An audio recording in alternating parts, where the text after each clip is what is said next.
მოგესალმებით მეგობრებო. ეს თეთრი კარავია და მე მსახიობი ეკა ჩხეიძე გახლავართ. დღესაც ჩვენი ეთერის მთავარი თემა ემიგრანტი ქალებია. აი, უკვე ვიღაც გვიკავშირდება.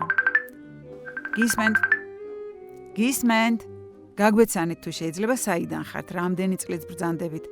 მოგესალმებით. მე მქვია ანა მარია, ვარ 32 წლის და ამერიკის შეერთებული შტატებიდან გიკავშირდებით, კერძოდ ფლორიდიდან. ხშირად ვუსმენ თეთრ კარავს და ძალიან მომწონს თქვენი გადაცემა. ამას წინათ სკოლის პედაგოგები საუბრობდნენ და წუხდნენ, რომ ლიტერატურას წიგნებში აღარ კითხულობს ახლანდელი თაობაო. დედაჩემის მონაყოლიც მახსოვს 90-იან წლებში სანთლის შუქსაც რომ კითხულობდნენ, ვისაც კითხვა უყვარდა. მე მაინც მგონია, რომ დროსთან ერთად მოგვიწევს რაღაცეებთან შეგუება. მე პატარაობიდან შემაყვარეს კითხვა, 14 წელია რაც ამერიკაში ვცხოვრობ და რამე ახალი ქართული რომანი დაიდება თუ არა, რომელიმე საიტზე, მაშინვე ვყიდულობ. მაგრამ არ შემიძლია არ აღნიშნო, რომ შარშან დაბადების დღეზე დედაჩემა საჩუქრად გამომიგზავნა ზაირა არსენიშვილის ვახსოფელო. კაის ხელტანიანი წიგნია. არ დაგიმალავთ და მანამდე ამ ავტორის შესახებ არც კი ვიცოდი. ვიფიქრე გადავხედავ თქო და ორი ფურცელი რომ წავიკითხე, ვეღარ მოვწყდი. სამსახურშიც მიმქონდა და გზაში ტრანსპორტში ვკითხულობდი. ეს რა დიდი მწერალი ყოლია და არ ვიცოდი. ყველა ემიგრანტს ვურჩევ რომ წაიკითხოს, უკვე დევს ქართულ საიტებზე. იცით პირველ რიგში რატომ კითხულობ ქართულ ლიტერატურას, მაშინვე ჩემ სამშობლოში მაბრუნებს. ბავშვობის სუნებსაც კი საიდანღაც შევიგრძნობ ხოლმე და რაც მთავარია, რა იყო ჩემი მთავარი სათქმელი. ზაირა არსენიშვილის ვახსოფელო ერთადერთი ნამდვილი წიგნია ჩემს სახლში. ხელში რომ დაიჭერ, გადაფუცლავ და როგორც ყველაზე ძვირფასი რელიქვია, თავთან მიდევს თაროზე. რა თქმა უნდა, წიგნს ისეთი ენერგეტიკა აქვს, რასაც ვერაფერი შეცვლის, მაგრამ დროს თავისი მოაქვს.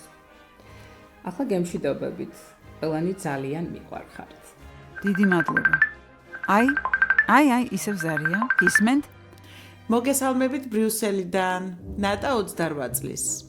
3 წელია რაც აქ ვცხოვრობ, ჯერ ბერლინში ვსწავლობდი სკოლის მერე, ახლა კი აქ მაგისტრატურაზე ვსწავლობ. მეც ძალიან მიყვარს ლიტერატურა, მაგრამ დროის უქონლობის გამო დიდი ხანია რაც აუდიო წიგნებზე გადავედი. ძირითადად ველოსიპედით გადავაადგილდები და ჩემთვის ძალიან კომფორტულია წიგნების ასე მოსმენა. თუმცა დაგეთანხმებით, რომ არაფერი სჯობს ხის ჩრდილში, ჰამაკში წიგნის კითხვას. ეს ჩემი ბავშვობის ყველაზე ტკბილი მოგონებაა, რაჭაში, ზაფხულში რომ ჩავდიოდი. ახლაც გამომიჯდება თუ არა რამოდენიმე დღე, მაშინვე ჩემს ულამაზეს სოფელში, უწერაში გავრბივარ. ის ჩემი ბავშვობის ჰამაკიც ისევ გვაქვს და წიგნების კარადა, რომელშიც ისევ ისეთი თანმიმდევრობით არის ჩაწიკწიკებული წიგნები, როგორც ჩემს ბავშვობაში იყო. იმ სახსაც და იმ წიგნებსაც ჩემთვის ყველაზე მშობლიური სურნელი აქვს, რომელსაც ვერაფერი შეცვლის. დიდი მადლობა, რომ მეც მომეცა საშუალება ჩემი აზრის დაფიქსირების. დიდი მადლობა. ისევ ზარია, გისმენთ? მოგესალმებით. მე მქვია ნუნუ, 54 წლის ვარ და რომიდან გიკავშირდებით.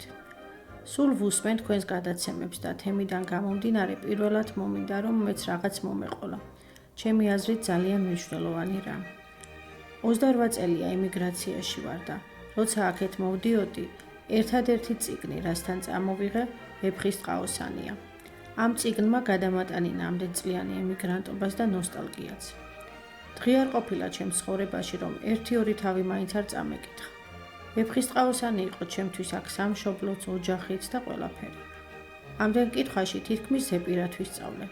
რა ბედნიერებაა, რომ ქართველ ერს ასეთი საგანძური გააჩნია. და კიდევ ძალიან მომწონს დღეს რომ ემიგრანტები ჩვენს გაჭირვებაზე არ ვლაპარაკობთ.